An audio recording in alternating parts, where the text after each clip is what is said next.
오늘 시편 77편은 이 고난의 밤에 부르는 노래라는 제목이 붙기도 한 비탄시, 한탄시, 탄원시에 해당하는 시입니다. 표제에서 여두둔이라고 하죠. 이 여두둔은 다윗 시대에 그 아삽과 같이 음악을 담당한 악장 중에 한 명입니다. 그래서 여두둔의 법칙 이렇게 얘기하는 건 여두둔의 법칙에 따라 불렀다는 것은 악장 그 여두둔이 만든 음조가 있다는 것이죠. 그 음조에 따라 이제 회중이 집회에서 이 노래를 함께 불렀다는 거예요. 자, 성도들 오늘 시편 77편을 노래하는 지금 이 상황에서 고난 중에 정말 고난의 밤에 부르는 노래라는 제목같이 고난 중에 계신 분이 계신가요? 아마 계실 것입니다. 그런데 사실 성도란 무릇 이 땅에서 고난이 없을 수가 없습니다. 왜냐하면 성도란 이 땅에서 신분 자체가 나그네이기 때문이죠. 또한 성도이기 때문에 예수를 믿기 때문에 사탄이 성도를 가만히 두지 않기 때문입니다. 늘 호시탐탐 우리를 삼키려고 으르렁대죠. 그렇기 때문에 우리는 늘 영적 전쟁 중에 놓여 있는 것입니다. 지금 우크라이나 전쟁 벌어지고 있는 걸 보면 알겠지만 이 전쟁이라는 것 그 자체가 엄청난 고난이 아닐 수가 없는 것이에요. 우리는 전쟁 중이기 때문에 고난을 피할 수 없는 것입니다. 아니 어쩌면 고난이 당연한 것입니다. 부디 오늘 이 고난의 밤에 부르는 노래라고 불리는 이 시편 77편이 우리의 노래가 돼서 이 땅에서의 이 고난 가운데 있는 삶을 승리로 통과하는 우리 모두에게 주님의 이름으로 축원합니다. 자, 시편 77편은 도움을 구하는 기도로 시작합니다. 그리고 고난 속에서 하나님께 질문을 하고요. 그리고 하나님의 행하신 일들을 기억합니다. 그리고 결국 문제를 해결하는 단계로 나아가는 거예요. 그래서 크게 네 부분으로 나누면 1절에서 3절까지는 고난 중에 부르짖음을 지금 노래하고 있고요. 4절에서 9절은 고난 가운데 갈등, 막 질문 그런 것들이 나옵니다. 10절에서 15절은 하나님을 기억하죠. 하나님이 행하신 일을 기억합니다. 그리고 마지막으로 16절에서 20절은 하나님의 능력을 이제 바라보게 되는 것으로 끝이 나고 있습니다. 자, 먼저 1절부터 3절 한번 보면 시인은 자기 음성, 1절 한번 보시면 내 음성으로, 즉 자기 음성으로 하나님께 부르짖으면 하나님이 자기 음성의 귀를, 내 음성의 귀를 기울이실 것이다 라는 단순한 믿음으로 시작하고 있어요. 성도 여러분, 우리의 기도는 이렇게 단순한 믿음으로 시작하는 거예요. 우리는 하나님의 자녀입니다. 육신의 부모도 자녀가 울부짖으면 그 울음소리를 듣고 달려오죠. 하물며 우리를 그 누구보다 사랑하시는 아버지 하나님이시기 때문에 우리가 부르짖으면 하나님은 당연히 우리의 그 소리를 들으십니다. 그렇기 때문에 우리는 기도하는 것이에요. 이 아침에 부르짖는 것은 하나님께서 하나님 자녀인 우리의 음성에 귀 기울여 주실 것이다 라는 매우 단순한 믿음에서 시작되며 부르짖는 것입니다. 특히 2절에 환난 날에 자녀는 아버지를 찾죠. 시인은 그 환난이 무엇인지 정확히 밝히지는 않고 있지만 밤에는 2절에서 밤에는 이라고 하면서 은유적으로 표현함으로써 이 환난 속에 한 치 앞도 알 수 없는 그런 처지, 그런 고통, 시련, 아픔을 좀 노래하는 것입니다. 그리고 영적 전쟁 중이면 한 치 앞도 앞을 내려볼 수 없죠. 근데 이때 내 손을 거두지 아니하였다라고 해요. 내 손을 들고 거두지 아니하였다. 이것은 기도하기를 멈추지 않았다는 것입니다. 밤에도 불구하고 한 치 앞도 볼 수 없는 처지, 고통, 시련, 아픔 가운데 기도하기를 멈추지 않았다는 것이에요. 근데 2절 뒤로 가면 내 영혼이 위로받기를 거절했다라는 이상한 말을 해요. 그렇게 계속 기도하였는데 그럼에도 불구하고 그의 영혼이 위로받기를 거절했다라는 것이에요. 이게 무슨 말이냐면 마음에 위로가 찾아오지 않았다는 것이에요. 성도 여러분, 위로라는 것은 기도의 응답 중에 하나예요. 위로는 내 안에서 막 정신승리로 얻어지는 것이 아니에요. 성경에서 말하는 위로는 내가 잘 될 거야. 긍정의 힘이 아니라고요. 그래서 긍정의 힘, 그 미국에서 한때 우리나라에서도 막 서점가의 베스트셀러가 막 이단이다, 사입이다 막 그랬던 이유가 내 안에서 긍정의 힘을 막 발휘해서 뭔가 이렇게 성취하는 것, 그거는 아니라는 것이에요. 우리는 다 하늘로부터 오는 것을 받는 사람들이지 안에서 내가 만들어낼 수 있는 게 없다는 거거든요. 기본적으로 기독교는. 내 안에서 정신 승리로 위로를 얻는 게 아니라 우리가 기도할 때 하늘로부터 하나님께서 주시는 마음, 성령이 우리 안에 넣으시는 생각, 감정이 위로라는 것이에요. 그래서 기도 가운데 특별히 뭔가 문제가 해결되지 않았음에도 뭐 눈앞에 보이는 문제가 오히려 더 악화되면 악화될지언정 지금 뭐 뭔가 해결되는 게 보이지 않아도 알 수 없는 위로가 찾아오는 것입니다. 근데 지금 시인은 아무리 기도하여도 그 기도 응답으로서의 위로가 오지 않고 있다는 것이에요. 근데 그 이유가 왜냐하면 3절에 하나님을 기억하고 불안하여 근심하니 라고 연결이 되어 있는 것이에요. 이게 무슨 말이냐면 분명히 예전에는 내가 기억하는 하나님은 예전에는 하나님께서 나의 간구에 대해서 응답해 주셨는데 지금은 응답하시지 않고 계신 것 같은 거예요. 응답하시는 하나님에 대하여 의심이 생기게 된다는 말이에요. 내가 옛날 기억했던 그 하나님과 비교해서 지금 나의 기도에 대해서 이 정말 고통 중에 끊임없이 기도함에도 불구하고 위로조차 주시지 않는 어떤 그 하나님의 응답 없음에 대해서 지금 불안과 근심으로 심령이 더욱 상하게 된다는 것이에요. 내가 불안과 근심으로 심령이 상하게 되니까 당연히 위로가 찾아올 수 없는 것입니다.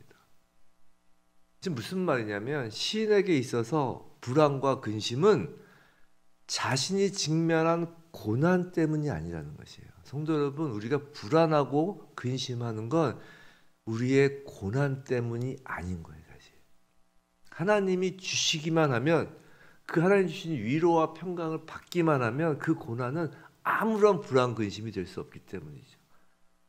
근데 지금 시인이 불안하고 근심이 하는 이유는 자신의 부르짖음에 대한 하나님의 반응 없음 때문인 거예요. 사실 성도 여러분, 우린 이런 경험을 누구나 합니다. 우리가 신앙생활을 하면서 우리가 예수를 믿고 신앙생활을 하는 여정 속에 이런 시기가 반드시 있습니다. 예외 없습니다. 뭐 그게 믿음의 앞부분에 있을 수도 있고 신앙 여정 중에 중간 부분에 있을 수도 있고 뒷부분에 있을 수도 있고 아니면 수시로 있을 수도 있고 분명히 있습니다. 분명히 하나님이 계시고 우리가 자녀인 것을 알고 믿음에도 불구하고 기도를 아무리 하여도 하나님이 안 계신 것처럼 느껴질 때가 있고 하나님이 안 계신 것처럼 느껴지기에 불안하고 근심할 때가 분명히 있다는 것이에요. 어느 누구도 장담하지 말라는 것이에요. 자기의 믿음 좋음을 자랑하지 말라는 겁니다. 분명히 그럴 때가 있어요. 그럴 땐 우리는 의심하고 질문을 하게 됩니다. 그 갈등과 질문이 이제 77편 두 번째 부분이 4절에서 9절까지인 거예요. 저 앞에 4절 부분을 보면 너무 괴로워서 밤잠을 설치는 겁니다. 주께서 내가 눈을 붙이지 못하게 하시니 괴로워 밤에 잠을 설치는 거예요. 자, 지난 세월 동안의 신앙생활을 한번 되돌아봅니다. 시인이. 그러면서 하나님께 질문을 하는 거예요. 이런 질문이죠. 지금 7절부터 이제 쫙 질문이 나와요. 주께서 영원히 버리실까? 다시는 약속하심도 영구히 폐하였는가? 다시는 은혜를 베풀지 않는가? 그의 인자하심은 영원히 끝났는가? 그의 약속하심도 영구히 폐하였는가? 하나님이 그가 베푸실 은혜를 잊으셨는가? 노하심으로 그가 베푸실 긍휼을 그치셨는가? 쉽게 얘기해서 내가 구원받은 자 맞나? 내가 믿은 거 맞나? 내가 그때 옛날에 믿었던 그 하나님, 예수님, 내가 뭔가 믿음이 잘못됐나? 내 신앙생활에서 뭐가 잘못됐나? 하나님이 계신가? 막 그런 질문을 한다는 것이에요. 이런 질문은 모든 시대의 성도들이 하는 질문인 것이에요. 나만 하는 질문도 아니고 누군가 이 질문을 하고 있으면 비판할 필요도 없어요. 그건 당연히 그 모든 성도가 하는 거예요. 답답하고 힘들 때 하나님께 부르짖어도 응답이 없을 때 이러한 갈등이 있으며 이러한 갈등의 근원은 하나님의 임재를 지금 경험하지 못하고 있다는 것이에요. 그런데 이런 갈등과 고통을 전환시키는 놀라운 고백을 시인이 하는 거예요. 이게 우리 신앙생활에서 매우 중요해요. 그게 10절입니다. 10절. 또 내가 말하기를 이는 나의 잘못이라. 이는 나의 잘못이라 라고 고백을 합니다. 그래서 잘못이라고 번역된 부분을 이전 번역 성경, 지금 우리가 보고 있는 개역 개정인데 이전 그 개정판 성경에서는 연약함이라고 번역했어요. 여기서 이것이 나의 잘못이든 나의 연약함이든 시인은 하나님과 갈등하고 하나님께 질문하던 것을 멈추고 그의 불안과 근심이 하나님의 잘못이 아니라 자신의 잘못, 자신의 연약함에서 기인하는 것임을 지금 인정하고 있다는 것이에요. 다시요. 지금 그의 불안과 근심이 하나님 쪽에서 잘못하고 있는 것이 아니라 내 편에 문제가 있다는 걸 인정한다는 것이에요. 나에게. 사랑하는 성도 여러분, 우리가 신앙의 침체, 기도의 낙심이 있을 때 이 전환은, 이 사고의 전환은 매우 중요해요. 이 전환이야말로 하나님의 신실하심에 대한 신앙 고백이기 때문이에요. 성도 여러분, 하나님께서 즉답이 없다 하여도 하나님이 창조주이시며 하나님이 전지전능하시고 사랑이 많으신 우리 아버지이심을 믿는 그 믿음, 하나님은 절대 실수하시지 않는다는 그분의 그 신실하심에 대한 믿음을 가지는 것이 매우 중요합니다. 불안과 근심은 나의 연약함에서 기인한 것이지 하나님의 잘못이 아니라는 것이에요. 하나님은 잘못이 없으신 분입니다. 이러한 믿음으로 우린 끊어질 뻔한 우리의 믿음 생활을 이어가는 거예요. 그 나의 잘못, 나의 연약함을 고백하는 가운데 그 가운데 우리는 신실하신 하나님이 하신 일들을 제대로 기억할 수가 있는 것이에요. 하나님께 대한 원망과 불평이 쌓여가면 하나님을 기억할 수 없어요. 하지만 나의 연약함을 인정하고 나의 잘못임을 인정했을 때 하나님의 그 신실하신 그 일들이 기억이 나요. 근데 그 어떤 식으로 기억이 날까요? 바로 말씀을 통해서 기억나는 것이에요. 오늘 10절 후반부터 쭉 나오는 것들이 사실 마지막 20절까지 거의 나오는 것들이 다 하나님께서 하신 말씀들이에요. 기록들이에요. 성경 말씀은 하나님이 하신 일에 대한 기억을 우리에게 떠올리게 하는, 그러므로 우리가 믿음을 지켜낼 그 근거를 제공해 주는 것이에요. 성경 속 하나님은 지금도 살아서 우리 삶 속에서 그 성경 말씀을 그대로 행하시는 하나님이시기 때문입니다. 시인은 나의 잘못이라 하며 방향을 전환하며 그 다음부터 하나님의 행하신 기이한 일을 기억함으로 다시 소생하기 시작하는 것이에요.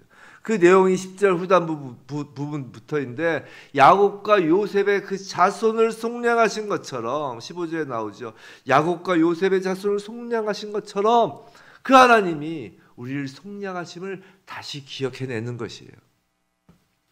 그리고 마지막으로 16절에서 20절 시인은 고난 가운데서 이제 출애굽 당시 행하셨던 하나님의 거룩하신 일들을 지금 떠올리며 지금 우리 자신, 시인 자신이 직면한 문제를 풀 수 있는 그 동일한 하나님의 능력을 인정하고 기대하게 되는 것이에요. 우리의 그 믿음은 막연한 것이 아니라는 거예요. 우리의 믿음은 확실한 근거가 있다라는 것이에요. 역사가 있다라는 것이에요. 그래서 우리가 믿음의 선진들을 계속 강조한 이유는, 그리고 우리 자체가 믿음의 선진이 될 것인가 확신한 이유는 그렇게 성경 역사는 흘러왔다라는 것이에요. 2000년 동안. 이것이 말씀의 능력이라는 것이에요. 말씀의 능력이라는 것은 이 말씀이 주문이 돼서 마치 막 도끼방망이처럼 나오는 게 이것이 말씀의 능력이 아니라, 물론 그렇게 해서 말씀의 능력이 드러나는 경우도 있지만, 말씀의 능력이라는 것은 이 말씀을 통하여 하나님을 기억하고 이 말씀을 통하여 나 또한 나의 자손들에게 믿음의 선진으로 기억된다는 것이에요. 그 약속인 것이에요. 성도 여러분, 고난 가운데, 기도 가운데 하나님의 이 말씀을 묵상하시기 바랍니다. 그 말씀은 지금 하나님께서 과거에 말씀하셨던 것이 아니라 지금 하나님께서 우리에게 들려주시는 음성이에요. 하나님께 부르짖던 1절에서 뭐라고 그래요? 나의 음성이라고 그러잖아요. 그 하나님께 부르짖던 나의 음성 위에 이 말씀을 통하여 하나님의 음성이 덮이는 것이에요. 그 음성이 기도하는 저와 여러분을 인도하시는 거예요. 우리가 기도하는 가운데 하나님을 기억하시기 바랍니다. 하나님의 말씀을 기억하며 하나님의 음성을 들으시기 바랍니다. 홍해와 같은 고난이 갈라져 주의 길이 열리는 것을 볼 것입니다. 부디 기도 가운데 하나님을 기억함으로 불안과 근심이라는 나의 연약함이 사라지고 우리 인생 앞에 놓인 홍해가 갈라지는 그 하나님의 기이한 일을 바라보는 우리이기를, 우리의 또 신앙 고백이 우리 자손에게 또 하나의 기억이 되게 주님의 이름으로 축원합니다.